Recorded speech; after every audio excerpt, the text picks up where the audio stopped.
Half time! I'm halfway through my sketchbook and also halfway through my current 100-day challenge, Aloha 10x10. On today's sketchbook tour, I'll share a few tips with you how to start and maintain a 100-day challenge. The sketchbook is a Fabriano Venezia. It's pretty large size. It's a 9x12 inch or 23x30 centimeters, and the paper is a mixed media 200 GSM. It has a slight texture, a little bit of a tooth, but it's pretty smooth, so it's great for mixed media and especially for combining watercolor with colored pencil, which is my go-to and favorite technique. When I set up this sketchbook, I wanted to create double page spreads, and I wanted to keep this type of concept throughout the sketchbook. In the beginning, I did not have an overall theme, so I just got started 1 year ago in 2024 with different themes, for example, Hawaiian birds. And then this one here is something so I did this one in preparation for summer creative retreat with Peggy Dean, and then this is the thing that we did in the actual live stream, which was less than an hour, so I had to hurry. You can definitely see the difference. And a few more Hawaiian birds. So all this is basically me starting with a layer of watercolor and then putting in the details with colored pencils. Sometimes I use Neocolors, and then also some pan pastels for the background for these interesting textures. This was actually after I ordered for the first time at Jackson's Art. I bought soft pastels. This was the first time for me to really trying these out. If you're interested in the process of this page, I have a video up, and I'm putting a card up here just in case you'd like to see the process. Another double page spread, this time with Hawaiian land snails. And now we're getting into my 100-day challenge. My tip number one for you is to set limitations. I know this is a very general tip, but whenever you want to start with any kind of challenge that is 10 days, 30 days, 100 days, try to set parameters for yourself.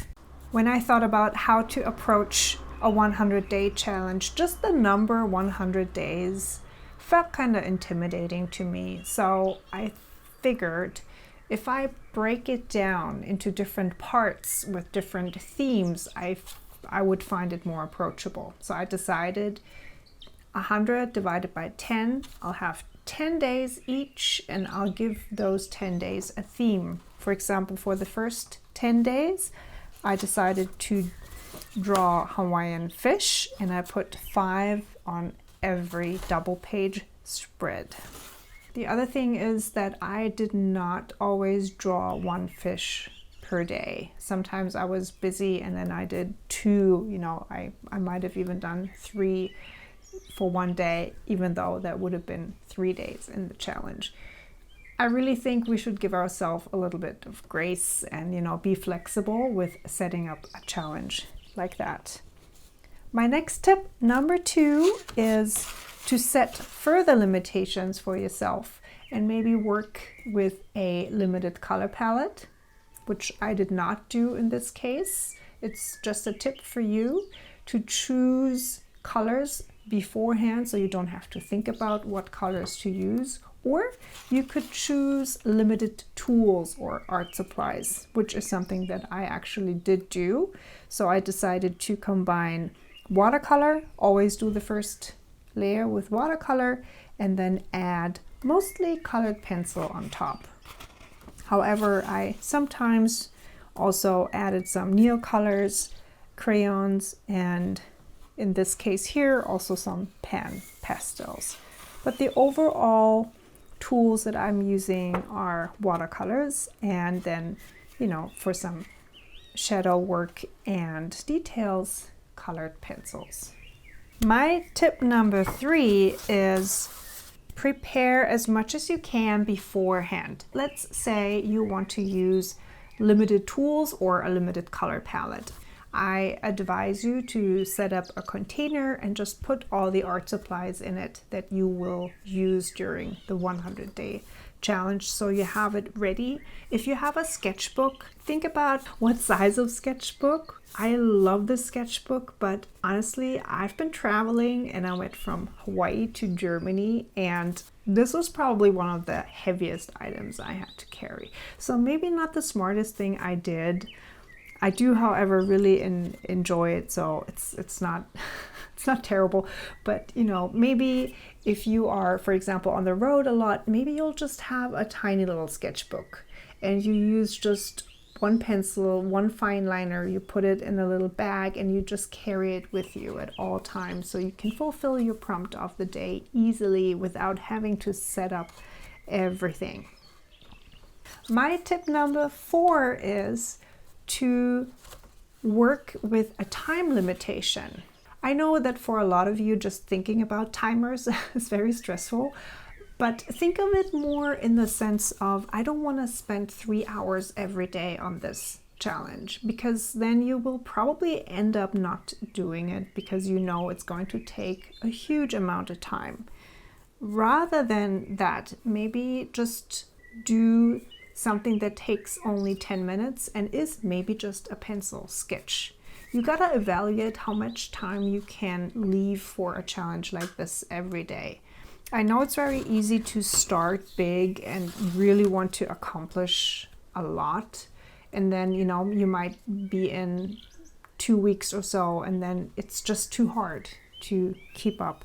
So in my case, because I have done several 30-day challenges and another 100-day challenge, I know what I can do. And even though this is maybe the most challenging one I have set up for myself, I really feel I made it easier on myself because I have this design that spreads across 2 pages and I'm doing 5 prompts on a double page spread, which really doesn't put as much focus on the single item as it would if I had a single piece of paper and then focusing on just one prompt on that piece of paper. This way, I feel like it is more forgiving. You know, I don't have to go too much into the details, but if I want to, if I have more time that day, I can add more details. My tip number 5 is to make your challenge public. So in my case, I decided to create a hashtag Aloha 10 by 10. 10 by 10 simply meaning I have 10 days within a 100-day challenge. So it's like 10 days, 10 parts. And I did post it on my social media and invited people to join me. And lo and behold, there are people joining, which makes me super happy. And it's also a way where I feel almost like more responsible to go through with my own challenge and to post it regularly and put it in my stories on Instagram. So I believe this is the last one for now. We have arrived at Hawaiian lei flower garlands because tomorrow, I'm recording this on April 30th. 2025, and tomorrow, the 1st of May in Hawaii, is dedicated to the Hawaiian lei.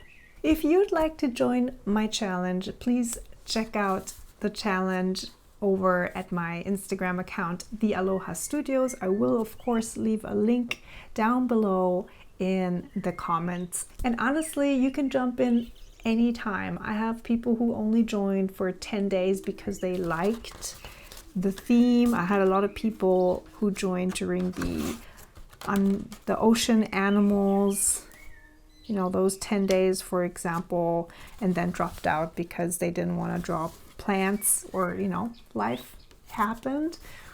So just, yeah, join me. I'd be happy to see what you create. All right, let's do a quick recap of my tips. Tip number 1 is to find a theme for your challenge. This could be an overall theme for all 100 days, or you can think about doing something like me, just splitting it up into 10 by 10 themes, for example. Tip number 2 is to choose a few more limitations. So this could be a limited color palette and or limited tools. Tip number 3 is to prepare as much as you can beforehand. If your theme is something you need reference pictures for, try to gather them beforehand. If you use limited tools, keep them together in a designated box. Work with a sketchbook that you can take everywhere. Tip number 4 is to work with timers and to set a time limit. This could be 10 minutes per sketch or whatever amount works for you. Tip number 5 is to invite other people to join. Create a title, create prompts and a hashtag, and put it on your social media. There's another video here on the channel about how to start and maintain a 30-day challenge. It goes way more into detail and shares a lot of tips and tricks. I hope you enjoyed today's video. I'll see you next time, and until then, happy creating and aloha!